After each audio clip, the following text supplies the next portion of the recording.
नमस्कार, उत्तराखंड की खबरों में आपका स्वागत है और मैं आपके साथ प्रिया बिस्ट। बुलेटिन की शुरुआत करते हैं। मुख्यमंत्री पुष्कर सिंह धामी से मुख्यमंत्री आवास में राजकीय शिक्षक संघ के पदाधिकारियों ने मुलाकात की। इस दौरान संघ ने मुख्यमंत्री के समक्ष अपनी कई मांगों को रखा।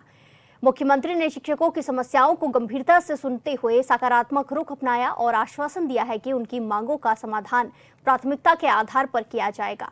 उन्होंने सचिव कार्मिकों की अध्यक्षता में सचिव शिक्षा, महानिदेशक विद्यालय शिक्षा और राजकीय शिक्षा संघ के प्रतिनिधियों के साथ एक सप्ताह के भीतर बैठक करने के निर्देश दिए हैं। मुख्यमंत्री ने यह भी कहा कि शिक्षक संघ के मांग पत्र के नियमों के आलोक में अग्रेतर कार्यवाही सुनिश्चित की जाएगी। इस अवसर पर सचिव शैलेश बगोली, अपर सचिव बंशीधर तिवारी समेत अन्य पदाधिकारी भी मौजूद रहे।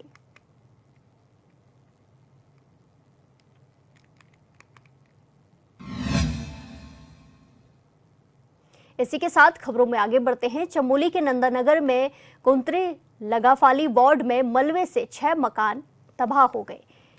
तस्वीरों में गिरते मकान और बचने की कोशिश करते लोगों की चीख पुकार सुनाई दे रही है। 5 लोग अभी भी लापता बताए जा रहे हैं, जबकि 2 को स्थानीय लोगों ने बचा लिया है। एसडीआरएफ की टीम मौके पर है, जबकि एनडीआरएफ भी गोचर से नंदप्रयाग के लिए रवाना हो चुकी है। सीएमओ ने मेडिकल टीम और 2 एम्बुलेंस को घायलों के लिए भेज दिया है। मलबे में फंसे लोगों को बचाने के लिए रात भर रेस्क्यू ऑपरेशन जारी रहा। ये भी मलबे में दबे हुए थे, अभी निकाला लोगों ने इनको बाहर यहाँ से, और इनमें अभी भी चोट है यहाँ पे।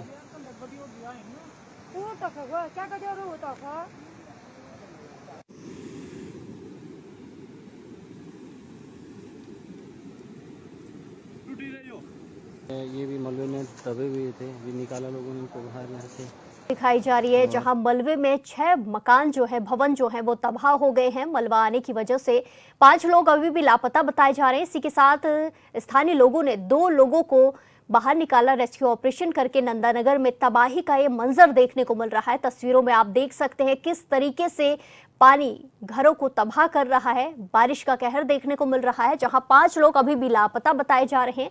रात भर से रेस्क्यू ऑपरेशन चल रहा है, फिर भी कई सारे लोग लापता बताए जा रहे हैं। इस खबर पर ज्यादा जानकारी के साथ सीधे जुड़ेंगे संवाददाता योगेश आर्य से। योगेश, जिस तरीके से ये तस्वीरें सामने आई हैं, 6 मकान क्षतिग्रस्त होने की खबरें हैं, इसी के साथ कई लोग लापता हैं, अब क्या अपडेट है और रेस्क्यू ऑपरेशन कहां तक पहुंचा है?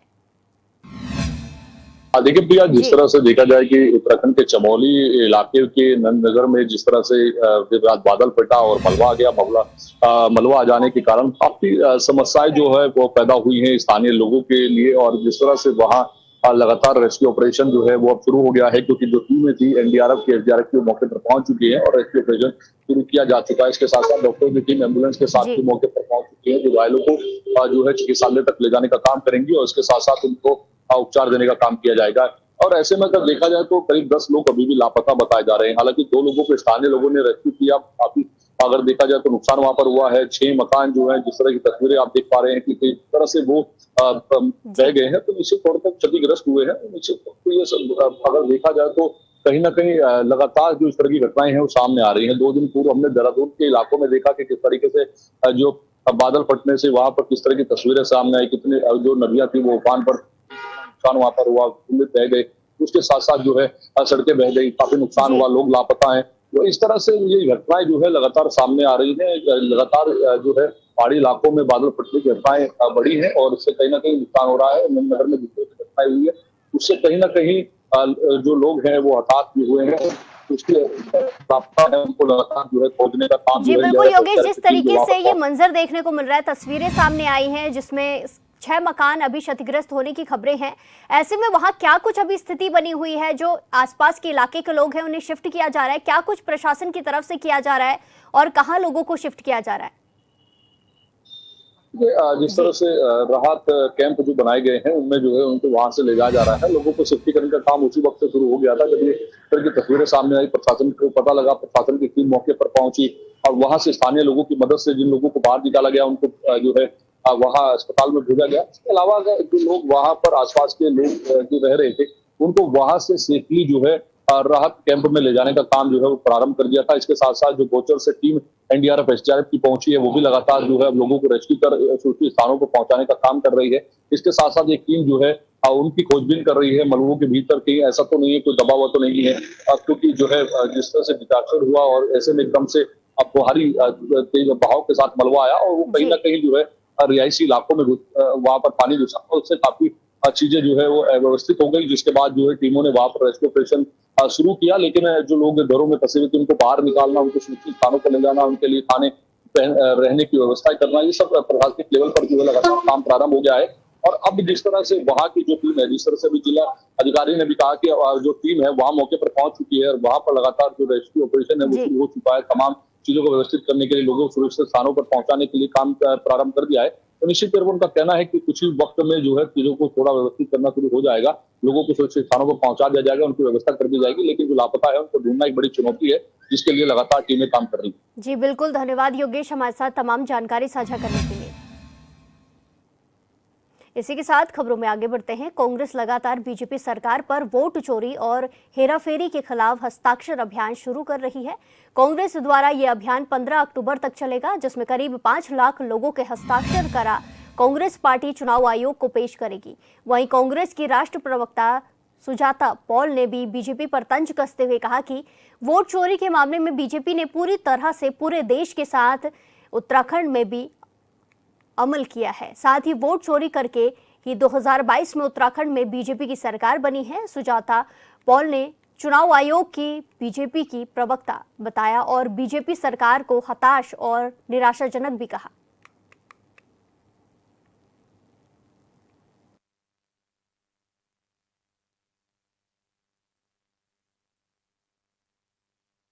देखिए, जहाँ तक वोट चोरी की बात है तो वो तो पूरे देश में भाजपा ने इम्प्लीमेंट किया है और उत्तराखंड में पूरी तरह से वोट चोरी करके 2022 की सरकार बनी है।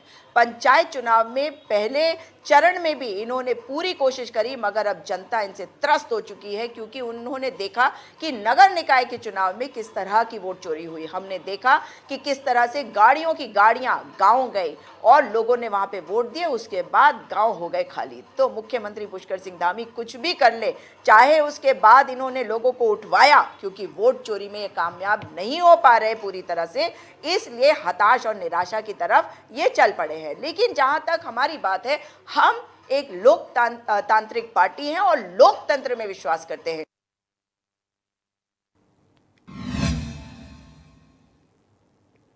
कोतवाली विकासनगर क्षेत्र का एक वीडियो सोशल मीडिया पर तेजी से वायरल हो रहा है। इस वीडियो में कुछ लोग 2 युवकों को हॉकी और डंडों से बेरहमी से पीटते हुए नजर आ रहे हैं। तस्वीरों में मार खा रहे युवक हाथ जोड़कर गिड़गिड़ाते नजर आ रहे हैं।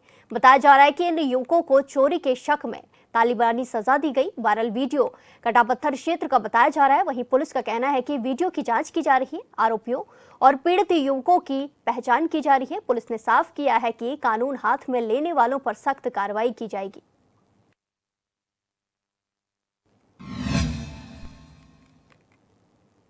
इसी के साथ खबरों में आगे बढ़ते हैं। चंपावत में सेना ने एक बार फिर अपने पूर्व सैनिकों और उनके परिवारों के कल्याण के प्रति अपनी अटूट प्रतिबद्धता को दोहराते हुए पंचशूल टास्क फोर्स ने 161 मिलिट्री हॉस्पिटल पिथौरागढ़ के सहयोग से पंचशूल ब्रिगेड के तत्वाधान में एक बड़े निःशुल्क चिकित्सा शिविर का आयोजन किया है। यह कार्यक्रम चंपावत जिले में आयोजित हुआ, जिसमें पूर्व सैनिक समुदाय से अभूतपूर्व उत्साह और सहभागिता देखने को मिली।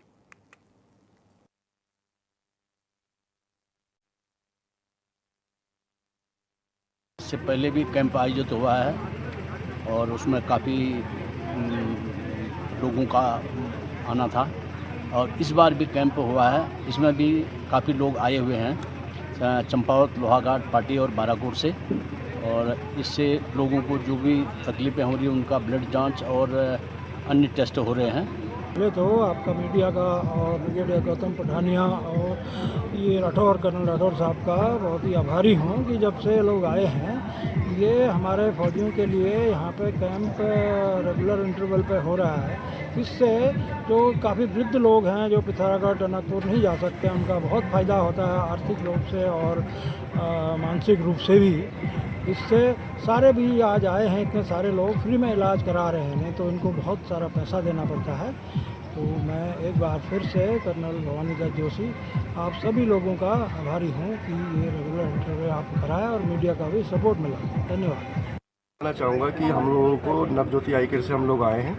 हमारा उद्देश्य सिर्फ ये है, जिनको नज़दीक के चश्मे आ रहे हैं, नियर के चश्मे आ रहे हैं, उनको हम लोग चश्मा फ्री प्रोवाइड करा रहे हैं। होगा क्या, जिनको नज़दीक देखने में दिक्कत होती है वो चश्मे लगाएंगे तो वो चीज़ें साफ देख पाएंगे। हमारा पार्ट बस इतना ही है, बाकी मेडिसिन भी है, बहुत सारी चीज़ें हैं और सबको लाभ मिल ही रहा है। काफ़ी लोगों के चश्मे बना रखे हैं हम लोगों ने और उनको आराम मिलेगा ही मिलेगा, क्योंकि नज़दीक जिनको नहीं दिखता है, सुई में धागा, आटा चावल बिनना है, नहीं दिखता है, उसको चश्मा लगाने के बाद क्लियर दिखाई देगा। अच्छा लग रहा है, बहुत अच्छा लग रहा है और ये ऐसे ही करते रहना और है, में अच्छा ही ऐसा ही होना चाहिए रोज, बस। सबके लिए लाभ है और सब खुश है। सब खुश हैं बाबू। हाँ, करते रहना है ऐसा ही। हाँ, हाँ। खुश हैं।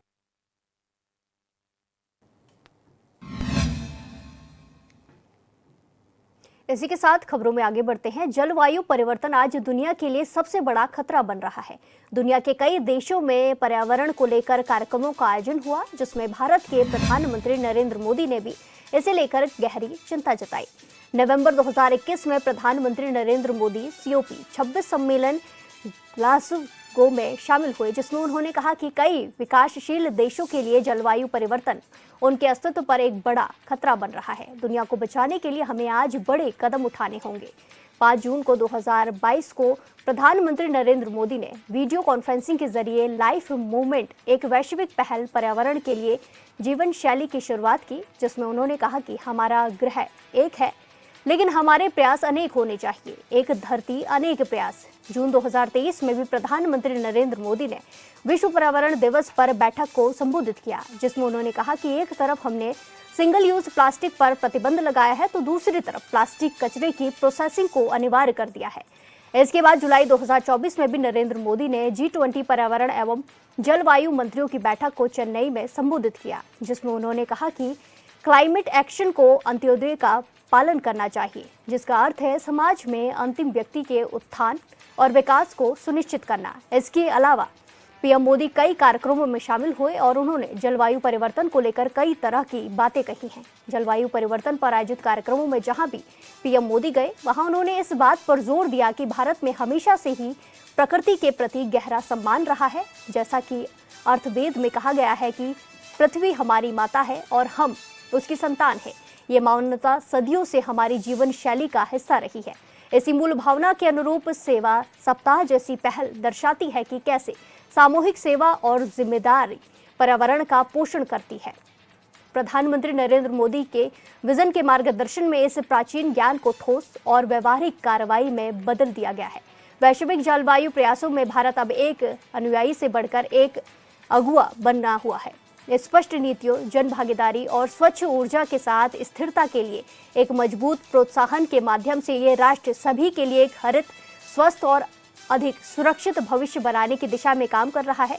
कई लोग इस बात पर जोर देते हैं कि 2014 में भारत को वैश्विक जलवायु वार्ताओं में एक संकोच भागीदारी के रूप में देखा जाता था, लेकिन प्रधानमंत्री नरेंद्र मोदी के नेतृत्व में सरकार ने जलवायु न्याय और इक्विटी की अवधारणाओं को पेश किया, जिसने वैश्विक जलवायु विमर्श को नया आकार दिया है।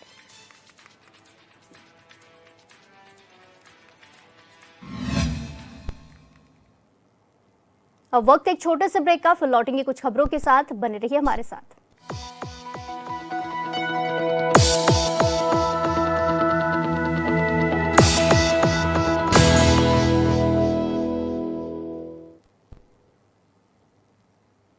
ब्रेक के बाद एक बार फिर से आपका स्वागत है। रुक करेंगे खबरों का। पीएम मोदी के जन्मदिन पर देश भर में स्वस्थ नारी सशक्त परिवार अभियान की शुरुआत की गई।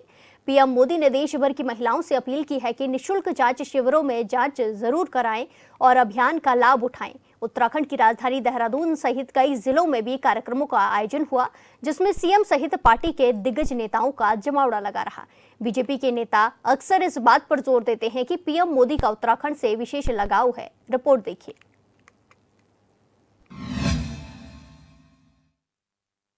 मैं उत्तराखंड की समस्त देवतुल्य जनता की ओर से आदरणीय सहकारिता केवल एक संगठनात्मक व्यवस्था ही नहीं रही, बल्कि समाज के समग्र विकास का माध्यम बन चुकी है।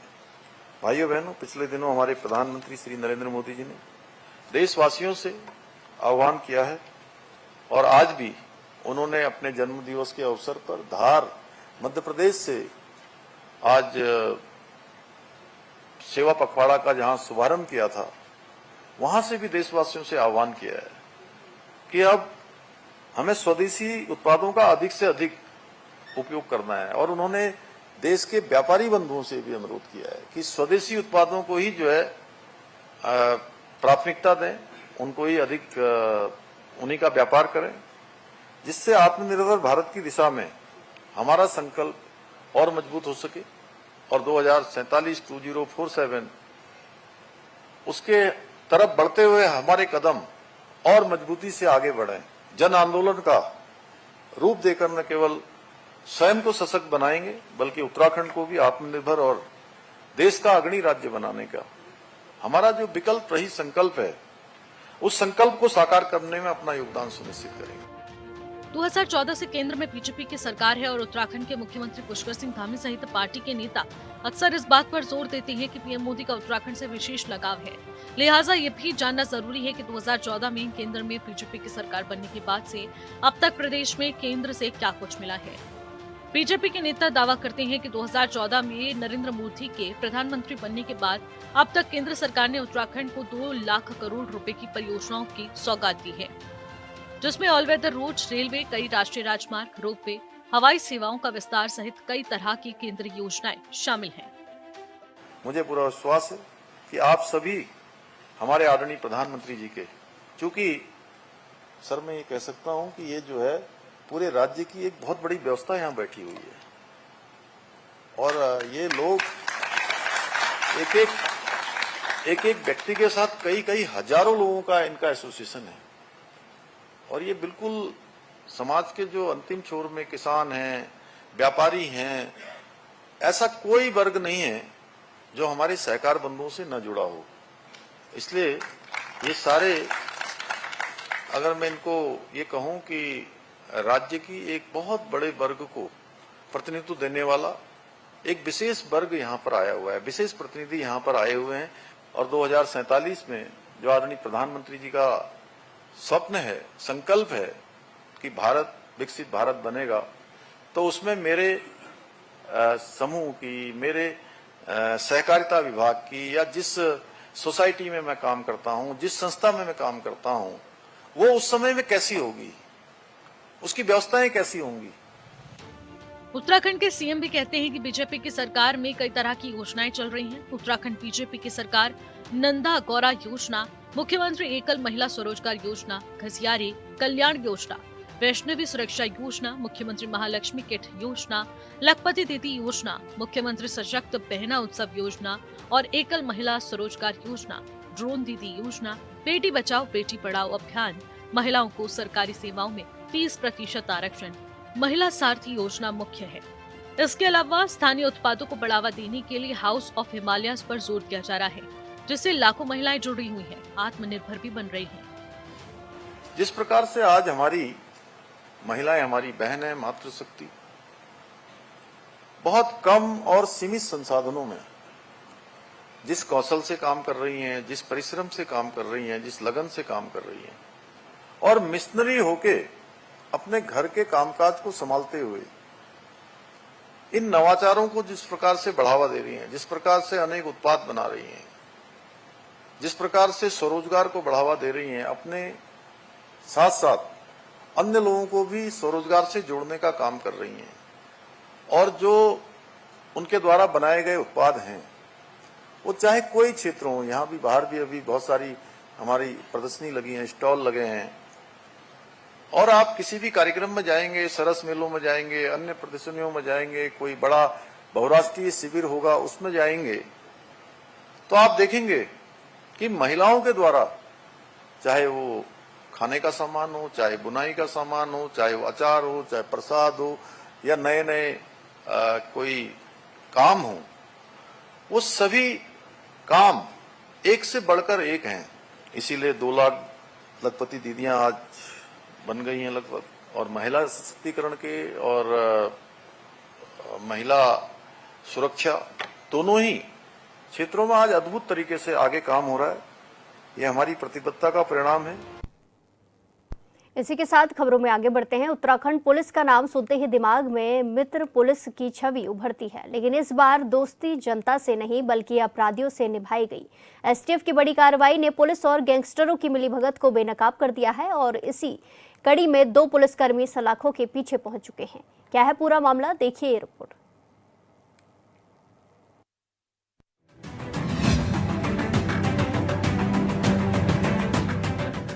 उत्तराखंड में एसटीएफ ने बड़ा खुलासा किया है। एसटीएफ ने उत्तराखंड पुलिस के 2 जवानों को गिरफ्तार कर जेल भेजा है, जो पुलिस की वर्दी में गैंगस्टर के लिए काम कर रहे थे। एसटीएफ ने कुख्यात गैंगस्टर प्रवीण वाल्मीकि गिरोह से जुड़े 2 पुलिसकर्मियों, जिसमें कांस्टेबल शेर सिंह और हसन जैदी को गिरफ्तार कर जेल भेज दिया है।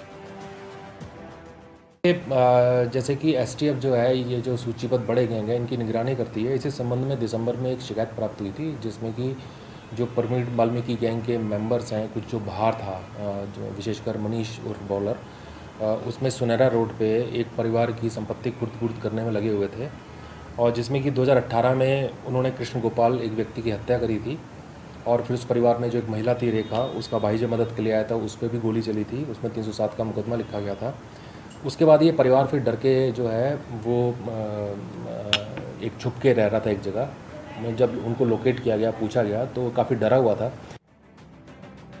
प्रवीण वाल्मीकि नाम अपराध जगत में हत्या, रंगदारी, अपहरण और अवैध कब्जों के लिए कुख्यात है। अल्मोड़ा जेल में बंद रहने के बावजूद वो अपने गिरोह को बाहर से संचालित करता रहा। उसका करीबी साथी और बीजेपी पार्षद मनीष बॉलर पहले ही जमीन कब्जाने के मामले में एसटीएफ के शिकंजे में आ चुका है। तो इसमें प्रवीण वाल्मीकि का जो गैंग का एक मेंबर है मनीष उर्फ बॉलर, उसको अरेस्ट किया गया था। पंकज चीस्टवाल को अरेस्ट किया गया था। और जो इन्होंने 3 रजिस्ट्रियाँ करी थीं, एक महिला निर्देश को एक जगह रेखा बना के, एक जगह स्नेहलता बना के, एक जगह मीनाक्षी बनाकर, सेम महिला को, उस महिला की अरेस्टिंग हुई थी निर्देश की। तो इसी क्रम में जब तफ्तीश में ये 2 कांस्टेबल हैं, इसमें एक हसन जैदी है और एक शेर सिंह है। इनके वर्तमान नियुक्ति पिथौरागढ़ जनपद में है और इनको पूछताछ हेतु बुलाया गया था और रात को फिर इनको पूछताछ के बाद अरेस्ट किया गया और आज इनको जुडिशियल कस्टडी के लिए कोर्ट में पेश किया जा रहा है। जांच के दौरान एसटीएफ को पता चला कि गिरफ्तार दोनों कांस्टेबल सिर्फ संपर्क में नहीं थे, बल्कि जेल में जाकर प्रवीण वाल्मीकि से मुलाकात भी करते थे। इतना ही नहीं, पीड़ित परिवारों को डराकर जमीन बेचने के लिए मजबूर करते थे। इन दोनों द्वारा इसमें अप्रैल माह में शेर सिंह द्वारा जब प्रवीण वाल्मीकि रुड़की कोर्ट में आया था, तो उस वक्त प्रवीण वाल्मीकि के साथ मिलकर पीड़ित परिवार को धमकाया गया। और हसन जैदी द्वारा ऐसे ही जो रुड़की चिकित्सालय है, वहाँ पे रेखा के पुत्र सूर्यकांत को मनीष बॉलर और उसके साथियों के साथ मिलकर जान से मारने की धमकी दी गई और धमकाया गया और बोला गया कि ये अपनी प्रॉपर्टी जो है आपकी हम देखेंगे उसको और उसमें हमारा हिस्सा होगा और आपको हम इसका खर्चा पानी दे देंगे और अगर ये नहीं करोगे तो उनको जान से मारने की धमकी दी गई। एसटीएफ के एसएसपी नवनीत भुल्लर बताते हैं कि खेल था करोड़ों की जमीन हड़पने का और कब्जाई संपत्ति को अपनी प्रेमिकाओं के नाम चढ़ाने का। इस पूरे खेल में कानून के रक्षक ही कानून तोड़ने वालों के साथ ही बन गए। एसटीएफ प्रमुख नवनीत सिंह भुल्लर के मुताबिक आरोपियों और उनके नेटवर्क की संपत्तियों की जांच